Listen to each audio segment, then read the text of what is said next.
एक बार एक किसान अपनी रब्बी की सारी फसलें बो के खाली समय था, उसके पास फ्री टाइम था, तो उसने विचार किया कि चलो दिल्ली घूम के आते हैं, इंडिया गेट, लाल किला, ये सब घूम के आते हैं, बड़ा नाम सुना है। अपने गांव से निकला, पुरानी दिल्ली रेलवे स्टेशन पे उतरा और उससे 10 कदम चांदनी चौक की तरफ चलने पर उसको एक नज़ारा दिखता है कि वहाँ पर दो लाइनें बहुत लंबी लंबी लगी हैं आदमियों की। तो लाइन के पास जाता है और लाइन के आखिरी वाले आदमी से पूछता है, भाई ये लाइन क्यों लगी हुई है? तो आदमी बोलता है किसान भाई से कि ये लाइन इसलिए लगी है कि इस लाइन में लगे रहने से पैसे मिलते हैं।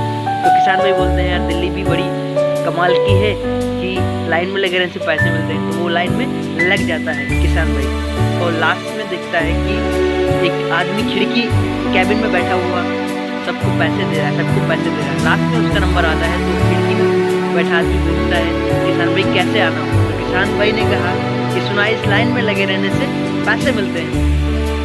तो उस आदमी ने कहा, हाँ पैसे तो मिलते हैं, बट आप कुछ लाए हो? पट्टी, कोई रिसिप्ट या कुछ भी? तो किसान भाई ने कहा, मैं लाया तो कुछ नहीं हूँ। तो उन्होंने कहा, उस आदमी ने खिड़की में बैठे, केबिन में बैठे, कि पैसे आपको नहीं मिल पाएंगे, पैसे पाने के लिए आपके पास कुछ पर्ची या रिसिप्ट कुछ होनी चाहिए, और इसलिए आपको पैसे नहीं मिल पाएंगे।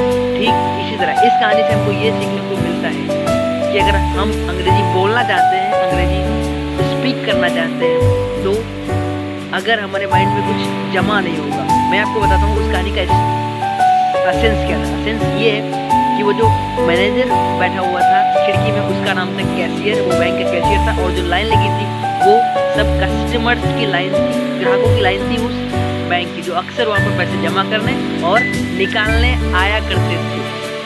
और उस किसान का उस बैंक से कोई लेना देना नहीं था, इसीलिए उसको पैसा नहीं मिला।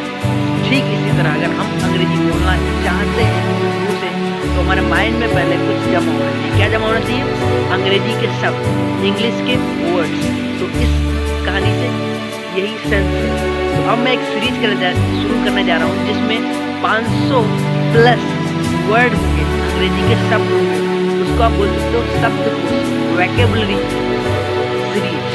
और इस सीरीज में आपको डेली कुछ होते हैं वो वर्ड्स मिलेंगे, चाहे आप स्टूडेंट हो, चाहे आप प्रोफेशनल हो, चाहे आप एक वर्किंग प्रोफेशनल हो, एक बिजनेसमैन हो, या आप टीचर हो, कुछ भी हो। तो उसमें आपको इन सब प्रोफेशन में आपको इन वोकैबुलरी जो शब्दकोश की जो सीरीज होगी उससे हेल्प मिलेगी। तो इस सीरीज को आप देखिए, वॉच करिए और इससे सीखिए। डे बाय डे ये सीरीज इस चैनल पे आएगी, इस इंस्टाग्राम अकाउंट पे आएगी। सो इसको आप फॉलो करिए और इसको देखिए और सीखिए, और सबसे इम्पोर्टेंट चीज़ आप उसे यूज़ करिए। थैंक यू सो मच इस वीडियो को देखने के लिए। Bye, take care.